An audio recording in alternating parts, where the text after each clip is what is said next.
Valérie Khalfon, bonjour, Boker Tov. Shavuot Tov. Alors, nos auditeurs et tous les spécialistes de la gestion du foyer, la gestion économique du foyer, que ce soit à l'Éolim ou même les Israéliens, ou même en particulier les Israéliens francophones, vous connaissent bien. Vous êtes une spécialiste de la gestion économique des foyers. Et nous vous avons sollicité ce matin, bien entendu, autour de ce Black Friday dont on ne cesse de parler, qui nous enveloppe, on veut dire, sur le plan économique et social. Et la question que je voudrais vous poser, alors puisque nous sommes sur Studio Qualité, nous allons commencer par le public qui nous préoccupe en particulier, ce sont les Olim de France en particulier. Est-ce que il faut être prudent, surtout lorsque l'on est dans une démarche d'Alia ou d'intégration, lorsque l'on assiste à ce genre de développement de campagne, on va dire de consommation comme Black Friday? Oui, en fait, parce que ce qui se passe, c'est que on vit dans une société qui est hyper consumériste. Ça nous vient, le Black Friday, ça nous vient des États-Unis. Oui. Comme de toute façon la plupart de toutes ces campagnes, il y a aujourd'hui, demain, c'est le Cyber Monday aussi. Le Cyber Monday, c'est sur Internet. Enfin, je veux dire, ça n'arrête pas. Jamais à court de nouvelles idées pour nous faire consommer plus. Et bien sûr, c'est important de prendre un peu de recul, en tout cas, de se demander. Face à tout ça, on nous dit voilà, super ristourne, hyper promotion. 70%. Voilà, c'est ça. Et est-ce que c'est vraiment 70%? J'ai une collègue justement qui parle beaucoup qui est très anti-consommation, une israélienne qui s'appelle Sharon Birkman. Son autre nom c'est Aisha chez Psychaliknot, la femme qui a arrêté d'acheter. Et elle a mis un petit post sur Facebook assez marrant où elle disait j'avais une paire de chaussures qui m'intéressait. Je crois que je l'avais acheté il y a quelques mois à 200 et quelques shekels. Et puis tout à coup là elle est montée à 800 et quelques. Après ristourne. Vous savez, parfois ce qu'ils font, c'est ils vous disent c'est 70%, mais en fait entre-temps ils ont augmenté le prix et du coup peut-être pas ça. C'est le vrai prix à 70%, vous voyez. C'est un exemple, mais il y en a d'autres. Donc ça, c'est déjà se méfier par rapport à ça, parce que est-ce que c'est vraiment une super ristourne ou c'est pas juste un petit tour de prestidigitation là qu'ils nous ont fait, etc. Même s'il s'agit d'une vraie ristourne, la vraie question on peut se poser, c'est est-ce qu'on en a vraiment besoin? Parce que en fait, c'est la question de base, je pense. Bien sûr. Vous savez, j'ai écrit un livre qui s'appelle Slow Shopping Therapy, et je raconte cette histoire dans mon livre. De cette personne que j'avais rencontrée, parce que moi j'aide les gens à gérer le budget, mais aussi en privé. Et donc cette personne, ce que je fais entre autres, c'est que j'épluche leur compte et puis aussi leur ticket de caisse. Et parfois quand il y a un souci au niveau de l'alimentation, par exemple le budget alimentation. Et donc ce monsieur, il faisait les courses pour la famille, et je vois qu'il y a énormément de produits en promo. J'ai des produits en promo. Je dis très bien, c'est formidable les produits en promo, mais est-ce que vous les auriez achetés si c'était pas en promo? Et là, il se rend compte que non. C'était par exemple vous savez, les frites, les chips là surgelés. Alors c'était un promo peut-être, mais quand vous comparez avec le prix des pommes de terre, alors d'accord, c'est plus de boulot de faire des pommes de terre. Oui, mais enfin, c'est énorme quoi. J'étais à la différence. C'était en promo, à un prix qui était quand même très élevé par rapport au prix des pommes de terre. En plus, on ne sait pas trop ce qu'il y a dedans, c'est encore autre chose. Mais ce que je veux dire, c'est que la vraie... Et quand je rencontre des gens qui me disent oui, c'était une affaire, j'ai acheté parce que c'était une affaire, ça c'est aussi valable aussi avec les vêtements, vous savez, avec la fast fashion. Il y a énormément de vêtements qui sont brûlés après, parce que ils produisent bien plus que ce qu'on a besoin d'acheter.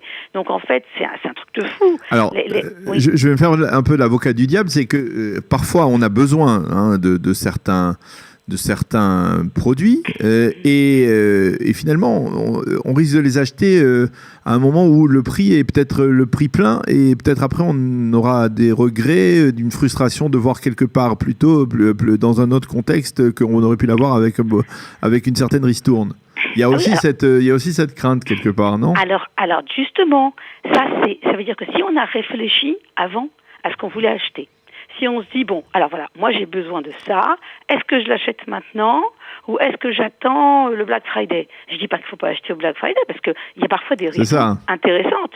Hein, je vais pas vous dire, non, surtout parce que c'est Black Friday, on n'achète pas. Non, mais du coup, il faut utiliser le Black Friday à notre escient, c'est-à-dire à bon escient. C'est-à-dire que se dire de quoi j'ai besoin, donc réfléchir à ce dont on a vraiment besoin et se demander s'il vaut mieux l'acheter maintenant ou attendre, vous voyez. Mais c'est ça l'idée, c'est que c'est maîtriser tout ce qu'on nous propose, vous voyez, parce que si on y va en disant ouais je vais y aller, il y a des ristournes et on va acheter justement parce qu'il y a des promotions, mais en fait sinon on n'aurait jamais acheté. Bon ben là ça c'est peut-être pas très intelligent. L'idée c'est vraiment et c'est bon, c'est valable pour tout, hein, c'est valable aussi pour les réseaux sociaux, tout ce qui est à notre disposition, ce sont des moyens, hein, c'est pas une fin en soi. Moi, les réseaux sociaux, y passer des heures, c'est là où on est utilisé. Hein, on n'utilise pas peut-être à bon escient les réseaux sociaux. Par contre, si j'ai un message à faire passer et que je vais aller sur les réseaux sociaux pour le faire passer, là j'ai utilisé à bon escient les réseaux sociaux. Alors, est-ce qu'il y a, je reviens un peu sur ma première question, est-ce qu'il y a une autre conduite à adopter, en tout cas des conseils particuliers à donner au LIM dans ce genre de contexte par rapport à des Israéliens qui sont déjà installés? Ils doivent réagir autrement, ils doivent être plus prudents encore que les autres? Alors, déjà, en tant qu'olé, je pense qu'on a un problème de la langue. Il y a des choses qu'on ne comprend pas. Oui. Moi, je sais parce que je fais beaucoup d'ateliers. Vous savez, je vais un peu partout, en tout Israël. La semaine dernière, j'étais à Netanya.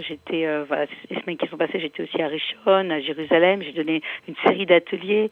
Et je pense déjà, le problème à la base pour les Olim, c'est la langue. Par exemple, vous recevez votre relevé de compte. Si vous ne le comprenez pas, c'est grave parce que c'est grave, ça peut être grave parce que j'ai une amie qui travaillait à la banque et qui me disait Valérie, tu t'imagines pas le nombre de francophones qui, parce qu'ils ne comprennent pas leur relevé de compte, se retrouvent dans des situations financières compliquées parce que pour toutes sortes de raisons, c'est normal que si on ne suit pas ce qui se passe sur le compte, il peut y avoir des petits soucis quand même. Donc déjà, moi je vous invite à je fais des ateliers, venez si vous savez qu'il y a un atelier qui souvent c'est gratuit ou alors c'est un prix symbolique parce que c'est organisé par les mairies. Donc déjà, essayez de voir comment vous pouvez comprendre ce que vous recevez, les papiers, tout ce qui est relevé de compte, factures, etc. pour comprendre et les analyser. C'est déjà la première chose. La deuxième chose, c'est faire attention au crédit. Parce que c'est vrai que les banques, elles sont malheureusement elles vont facilement vous donner un prêt à la consommation. Oui. Et il faut vraiment ça manipuler avec grande précaution parce que après c'est la spirale du surendettement. Et malheureusement, il y a des familles qui tombent, familles bien sûr israéliennes ou francophones. C'est ça, oui. Mais pour les francophones, c'est un peu nouveau. Cette idée c'est la banque qui va vous proposer le crédit, c'est pas Cofinoga ou une compagnie si il y en a aussi des compagnies de privées qui vont vous proposer un alva, un prêt, mais souvent c'est la banque. Donc faut faire attention, faut essayer. J'ai toujours essayé de ne pas arriver à la situation où vous n'avez plus d'autre choix que de prendre un prêt pour couvrir le découvert. Parce que c'est ça, en fait. Il n'y a pas longtemps, il y a quelqu'un qui m'a dit « Oui, mais j'ai pas le choix, la banque... » oui, mais il faut essayer de ne pas arriver à ces situations. Voilà. C'est-à-dire, est-ce que finalement, pour résumer, on est dans une situation une société d'hyperconsommation, comme vous l'avez dit au début, mais est-ce que des gens comme vous arrivent à freiner cette tendance, ou alors finalement c'est qu'une goutte d'eau dans l'océan de l'hyperconsommation et que finalement on a du mal à lutter contre ce phénomène mondial, quoi. Écoutez, moi je pense qu'on doit faire ce que l'on peut faire. Oui. On ne peut pas se dire « Ah oui, mais c'est une goutte d'eau, alors je ne vais pas le faire, parce que de toute façon, quelle différence ?» Moi, je vois que quand j'arrive à sauver des familles, ou quand j'arrive à prévenir des problèmes, parce que pour moi, la prévention, c'est hyper important. Je donne des conférences auprès de jeunes. Là, dernièrement, j'ai donné une série j'ai animé des ateliers pour des jeunes filles du Chirut Leumi. Oui. Mon rêve, c'est d'aller dans les écoles aussi. Mais ça veut dire qu'il faut apprendre cela le plus tôt possible. Exactement. Nos enfants... Ah voilà. Alors, ce que je fais aussi, c'est que je rencontre les jeunes couples. Oui. Les jeunes couples, au moment même où ils se sont mariés. C'est-à-dire que juste avant le mariage, ou juste... le lendemain du mariage. Voilà, exactement. et on s'assoit une fois, et on fait un budget, votre budget à vous, prévisionnel. Vous savez, c'est normal, les couples, ils se rencontrent, ils se marient, ils ne disent pas, tiens, combien tu dépenses par mois en vêtements, viens, on fait un budget. Non, c'est clair qu'on ne va pas le faire. Mais le faire, ça permet d'éviter plein de problèmes. Vous savez, j'ai une cliente, ils sont depuis 10 ans mariés, ils gagnent très bien leur vie, mais pourtant, ils sont toujours à zéro à découvert. Et la maman donc de la femme dans ce couple m'a envoyé sa fille, son autre fille, qui allait se marier. Et sa sœur, donc avec qui je travaillais, a dit à sa sœur qui se mariait, t'as de la chance, tu vas rencontrer Valérie avant, non pas comme moi 10 ans après, où c'est beaucoup plus difficile de prendre de nouvelles habitudes. Ce qu'il faut, c'est prendre des bonnes habitudes dès le départ. Plus tôt possible. Moi, une fois, je vais raconter une petite anecdote. J'ai donné un cours donc dans un groupe de jeunes, et pour un groupe de jeunes de 18 ans, et après le cours, le jeune homme m'a dit merci beaucoup, avec ça j'ai tous les outils qu'il me faut pour réussir ma vie. Je vous l'assure, j'étais émue. Et aussi, j'ai intervenu auprès d'un programme de jeunes qui s'appelle le Tikva. Et